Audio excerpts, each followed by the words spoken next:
হে WhatsApp everyone, আশা করি সবাই ভালো আছেন। নতুন একটা ভিডিও নিয়ে আপনাদের সামনে আবারও চলে আসলাম। আজকে দেখাবো যে আপনারা 12 থেকে 13 অ্যান্ড্রয়েড 12 থেকে 13 বা 14 থেকে 15 ভার্সনটা কিভাবে আপডেট করবেন আপনার অ্যান্ড্রয়েড ডিভাইসে। ওকে, আপনার ডিভাইসের ভার্সন কিভাবে আপডেট করবেন। তো দেখেন আমার এখানে লেখা আছে MIUI 14, ওকে, আর 14.0.7.0। ওকে, তো এই ভার্সনটা আপনারা আপডেট করে আমরা কিভাবে 15 ভার্সনে রূপান্তর করব টোটালি কিন্তু এই ভিডিওতে আপনার বিস্তারিত থাকছে। তো ফার্স্ট অফ অল আপনারা কী করবেন, তো ফার্স্ট অফ অল আপনার হচ্ছে আপনারা আপনাদের যে সেটিংস আছে, তো এই যে ফোনের যে সেটিংস আছে সেই সেটিংসটাকে ওপেন করে দিবেন। তো এরপরে লেখা আছে দেখেন এডিশনাল সেটিংস। ওকে, এডিশনাল সেটিংসে ক্লিক করে দিবেন বা ডেভেলপার সেটিংসে ক্লিক করে দিবেন। তো এডিশনাল সেটিংসের নিচে আপনার ডেভেলপার অপশন পেয়ে যাবেন। তো ডেভেলপার অপশনে ক্লিক করে দিবেন। তো ডেভেলপার অপশনে ক্লিক করে দেওয়ার পরে এটা যদি ডেভেলপার অফ থাকে তাহলে এটা কি করবেন, এটাকে অন করে দিবেন। তো অন করে দেওয়ার পরে এখান থেকে আপনারা নিচে আসবেন। তো এরপরে দেখেন OEM, আবার একটু ফলো করেন OEM আনলকিং। ওকে, এইটারে অন করে দিবেন। তো অন করে দেওয়ার পরে একটা প্যাটার্ন চাবে, তো এইটা প্যাটার্নটা আপনারা কী করবেন, দিয়ে দিবেন। ওকে, এটা এনাবেল করে দিয়ে দিবেন।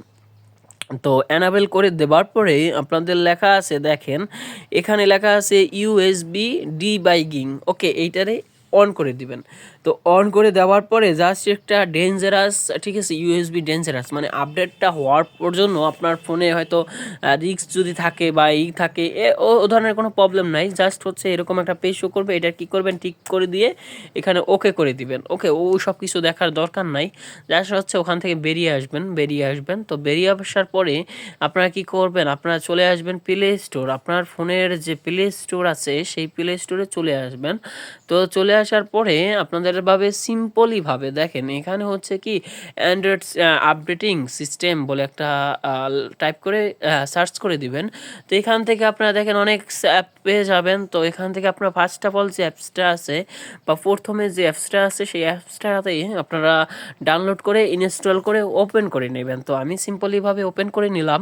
তো ওপেন করে নেবার পরে আপনাদের সামনে জাস্ট হচ্ছে দেখেন এখানে হচ্ছে অ্যালো চাবে, এখানে ডোন্ট অ্যালো করা যাবে না, এখানে অ্যালো করে দিবেন। ওকে, অ্যালো করে দেবেন। তারপরে এখান থেকে অনেক অপশন পাবেন, more, Android view, web view, তারপরে হচ্ছে Google Play service, application, Android core OS.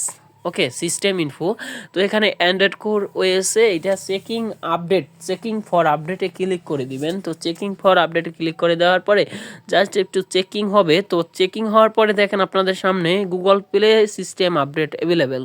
ওকে, এখানে আপনার আপডেট সাইজ হচ্ছে 7.6 MBর যে অ্যাপটা আপডেটটা দেওয়ার পরে আপনাদের কিন্তু অ্যান্ড্রয়েড 14 বা 15 ভার্সনটা কিন্তু শো করবে। মানে হচ্ছে এই আপডেটটা দেওয়ার পরে এখানের যে ভার্সনটা আছে আপনার 14, ঠিক আছে, এটা কিন্তু আপডেট হয়ে 15তে শো করবে বা 15, অ্যান্ড্রয়েড 14 আছে অ্যান্ড্রয়েড 15-এ শো করবে। মানে এই ভার্সনটা রূপান্তর হয়ে এখান থেকে রূপান্তর হয়ে এই ভার্সনটা যখন আপনি ডাউনলোড করবেন তার 2 দিনের পরেই কিন্তু আপনার ভার্সন 15 এসে পড়বে।